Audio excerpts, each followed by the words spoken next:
California has a huge problem with homelessness, which has various causes, and one of those causes is the cost of housing. Helping get folks into housing and getting folks into supportive housing can be a life changer. I'm Senator Scott Wiener, represent San Francisco and Northern San Mateo County, and I do a lot of housing work, and I authored Senate Bill 4. SB 4 is a zoning and permit streamlining bill for faith institutions to be able to build affordable housing on their land.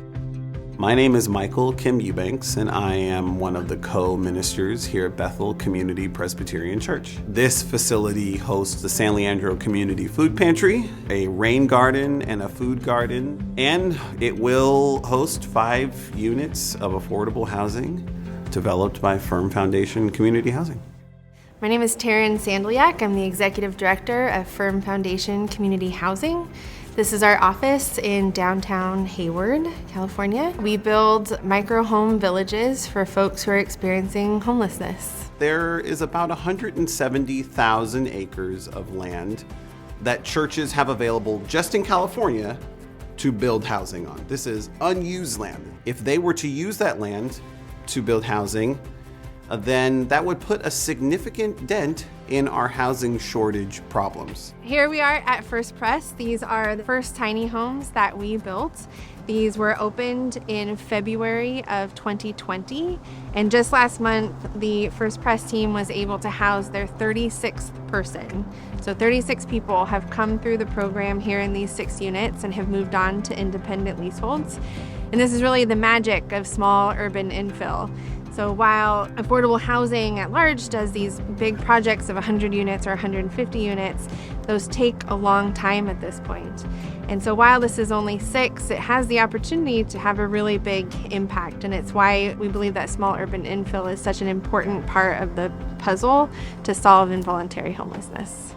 On all of our projects, we partner with service providers, and these service providers take the wheel. Once we finish a project, we hand it over to them, and they go through the referral process based on the population they're serving, the funding, and the program that they're operating. People need a home in order to heal.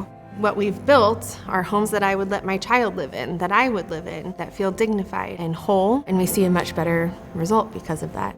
Before we were here, we were homeless in a tent at a rock quarry for about maybe 5 years. The struggle for food every day and the energy to get up and keep walking up and down the hill, it was excruciating pain, and it was less stressful and tiring. The houses that we built can be permanent. They are built to the highest standard of building code. We find, though, that when people are surrounded with the services that they need, they do want to move on. Most folks are coming in and really seeking a way to improve their situation and are excited to find other housing. Our friends Sarah and Nick, they lived at the Fairmont Tiny Homes, and they spent some time there getting the care that they need, getting their documents ready, and now they've been able to move on to an apartment of their own.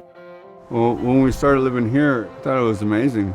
I thought it was something that's going to make a difference in the world. They got housing navigators, they got all the resources that you need. You know, all you have to do is pretty much get up and use them. This whole project was because of Firm Foundation Community Housing, and they saved our lives, because otherwise we'd still be in a tent without them, you know, because if there wasn't a tiny home, then where would we have gone? To connect with people who have been through this, who have been through things way harder than what I experienced trying to build homes, and to know that it was worth it for them means that it's pretty easy to get up the next day and keep trying.